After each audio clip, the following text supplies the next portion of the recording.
श्री स्वामी समर्थ. स्वामी भक्त हो. ह्या शुभ दिवशी आपण स्वामींचे अंतःकरणापासून नामस्मरण करायला हवे. स्वामी ब्रह्मांड नायक आहेत. स्वामी म्हणतात, मीच राम होतो, कृष्णही मीच होतो आणि विटेवर उभा राहिलेला विठ्ठलही मीच आहे. भक्तांनो, आपण स्वामींचे नामस्मरण करतो, तरीही कधीकधी आपल्या मनासारखे होत नाही. परंतु स्वामींचे घेतलेले नाम कधीही वाया जात नाही.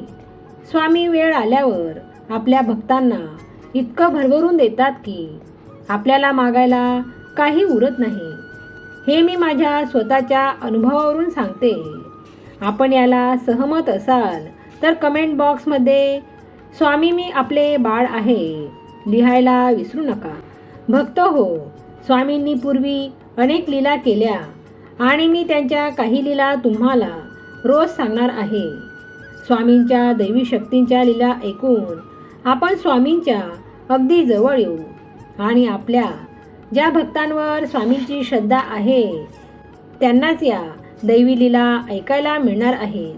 त्यामुळे ऐकायची इच्छा असेल तर ऐका, परंतु व्हिडिओ अर्धवट सोडू नका, नाहीतर तुम्हाला स्वामींची प्रचिती येणार नाही. अंतःकरणापासून ऐका.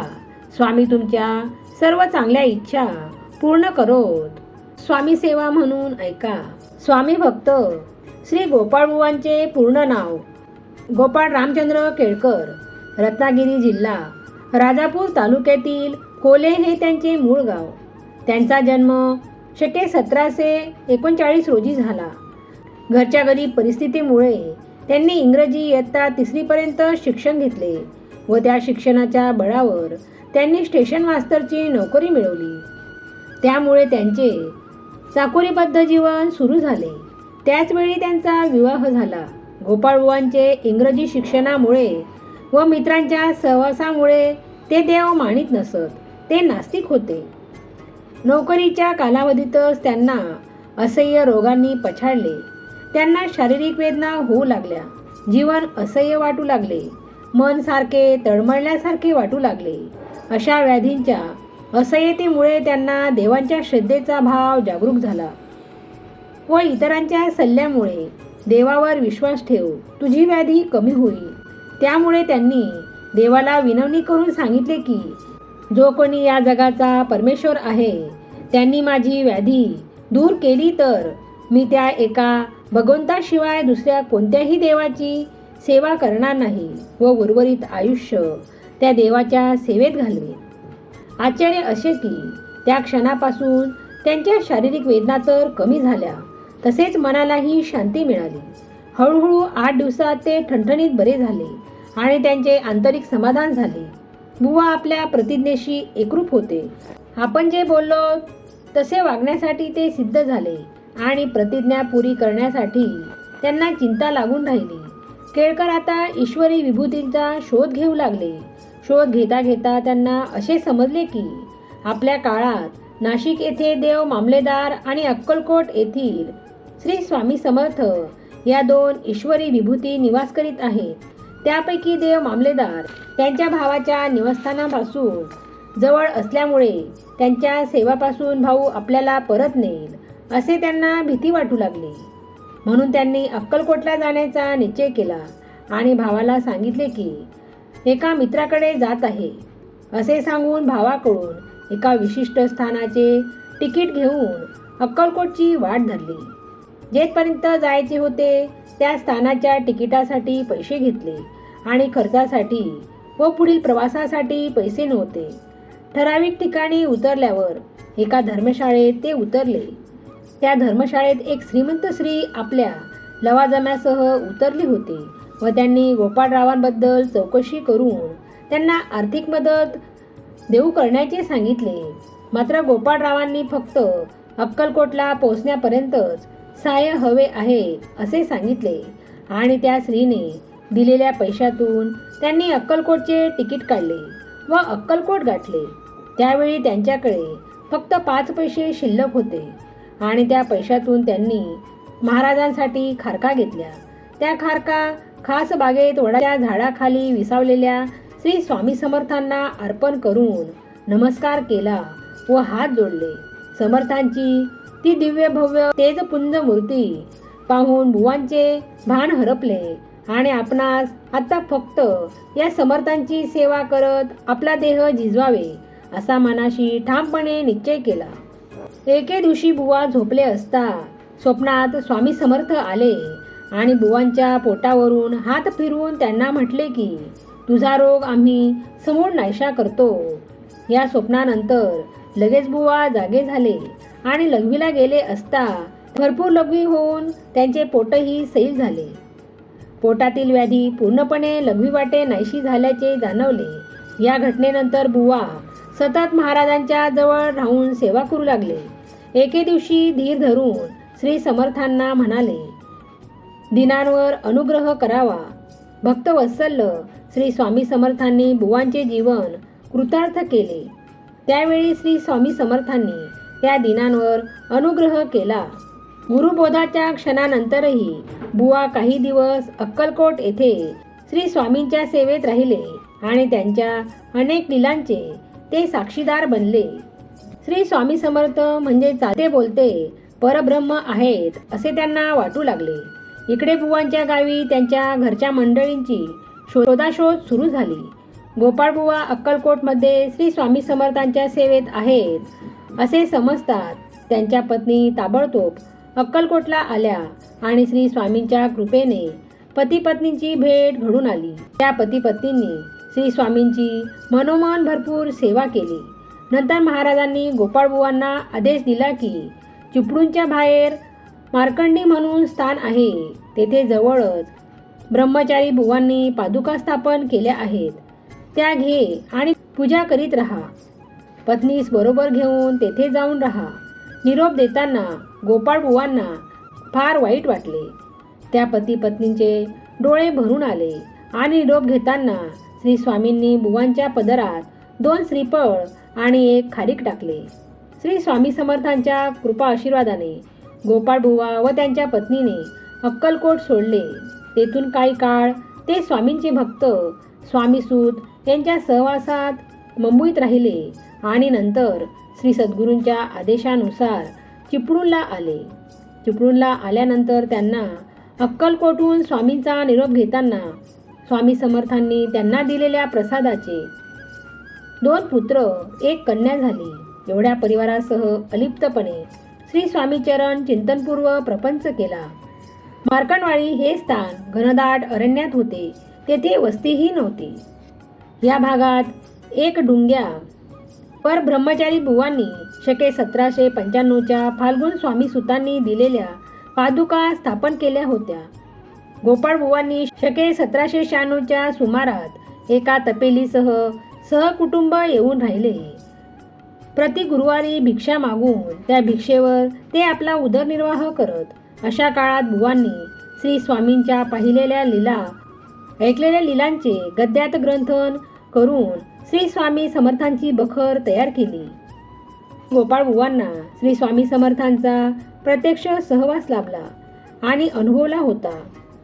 त्यांनी महाराजांच्या अनेक लीला स्वतः पाहिल्या होत्या. स्वामींच्या अन्य भक्तांकडून आणि जवळील सेवेदारांकडून शेकडो नव्हे हजारो लीलांचे श्रवण केले होते. पाहिलेल्या व श्रवण केलेल्या लीला त्यांनी स्वहस्ताने मोडी लिपीत गद्य रूपात लिहून ठेवल्या. चिपळूणला आल्यानंतर 4च वर्षांनी स्वामींनी अवतार समाप्ती केल्यामुळे स्वामी लीलांचे स्मरण करणे हा बुवांचा छंदच वृद्धिंगत झाला. गोपाळ बुवांनी गद्यात ग्रंथित केलेली श्री स्वामी समर्थांच्या चरित्राची बखर म्हणजे त्यांच्या जीवनछंदाचेच फलित होय. गोपाळ बुवा या धर्माचे निष्ठेने पालन करीत राहिले. त्यांनी आपल्या लीला रूपाला वाड्मय रूप देऊन सर्व भावी श्री स्वामी भक्तांवर कृपा केली आणि सर्व भक्त त्यांना धन्यवाद देत राहतील. गोपाळ बुवांनी आपल्या बखरीत ग्रंथित केलेल्या 264 लीलांचे वर्णन केलेले आहे. चिपळूण मठात श्री स्वामींच्या जन्मोत्सव प्रसंगी श्री पादुकांवरील चांदीचे छत्र काही वेळपर्यंत गदागदा हलते असा अनुभव पुष्कळ भक्तांनी घेतला आहे. गोपाळ बुवांनी लिहून ठेवलेल्या या बखरीचे मोडी लिपीतील हस्तलिखित चिपळूण मठात सुरक्षित आहे. तेथे दिनविशेषी त्यांचे प्रकट वाचन होत असते. श्री स्वामी समर्थ महाराजांनी गोपाळबुवांना एक झोळी दिली होती व तू दर गुरुवारी भिक्षा माग म्हणजे तुला काहीही कमी पडणार नाही असे सांगितले होते. या भिक्षेची प्रथा आजतागायत सातत्याने चालू ठेवली असून आजही दर गुरुवारी किमान 5 घरी का होईना परंतु भिक्षा मागण्यात येते. ओम श्री धनलाभाय दारिद्र्यनाशाय श्री स्वामी देवाय नमः. ओम श्री धनलाभाय दारिद्र्यनाशाय श्री स्वामी देवाय नमः. ओम श्री धनलाभाय दारिद्र्यनाशाय श्री स्वामी देवाय नमः. ओम श्री धनलाभाय दारिद्र्यनाशाय श्री स्वामी देवाय नमः. ओम श्री धनलाभाय दारिद्र्यनाशाय श्री स्वामी देवाय नमः. ओम श्री धनलाभाय दारिद्र्यनाशाय श्री स्वामी देवाय नमः. ओम श्री धनलाभाय दारिद्र्यनाशाय श्री स्वामी देवाय नमः. ओम श्री धनलाभाय दारिद्र्यनाशाय श्री स्वामी देवाय नमः. ओम श्री धनलाभाय दारिद्र्यनाशाय श्री स्वामी देवाय नमः. ओम श्री धनलाभाय दारिद्र्यनाशाय श्री स्वामी देवाय नमः. ओम श्री धनलाभाय दारिद्र्यनाशाय श्री स्वामी देवाय नमः. ओम श्री धनलाभाय दारिद्र्यनाशाय श्री स्वामी देवाय नमः. ओम श्री धनलाभाय दारिद्र्यनाशाय श्री स्वामी देवाय नमः.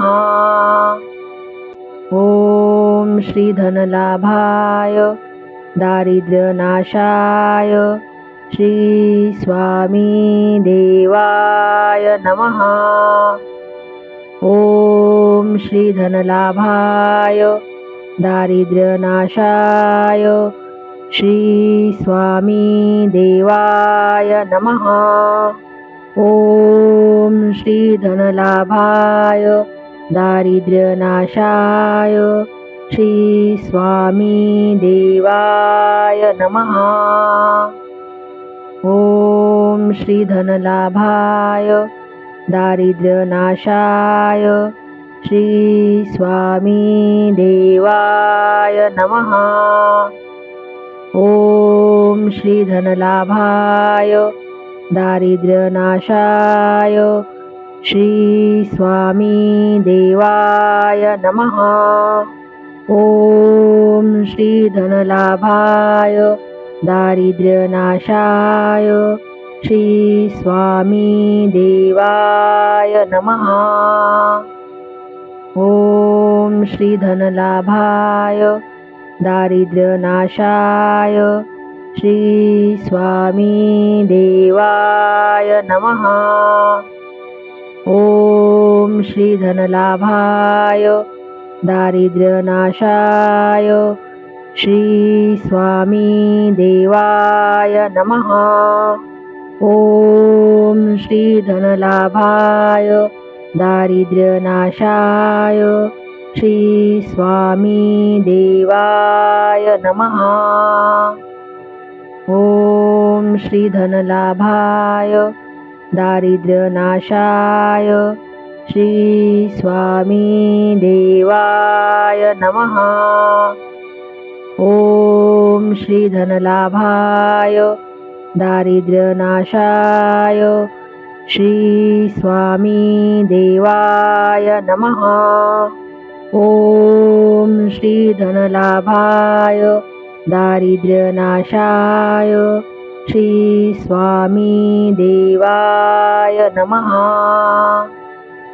ॐ श्री धनलाभाय दारिद्र्यनाशाय श्री स्वामी देवाय नमः। ॐ श्री धनलाभाय दारिद्र्यनाशाय श्री स्वामी देवाय नमः।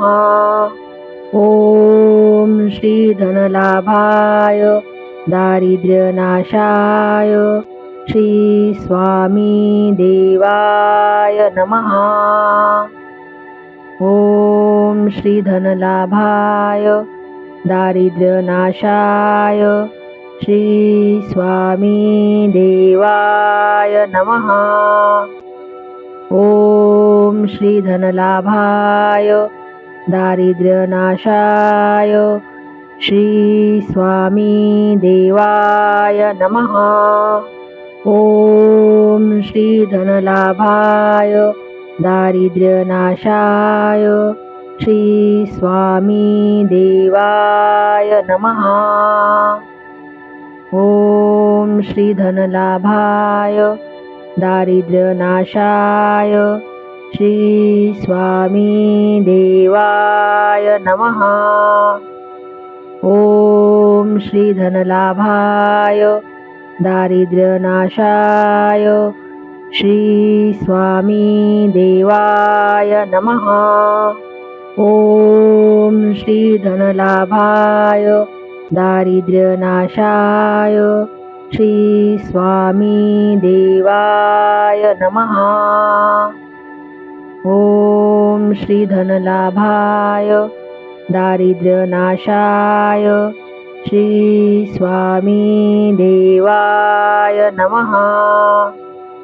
ॐ श्री धनलाभाय दारिद्र्यनाशाय श्री स्वामी देवाय नमः।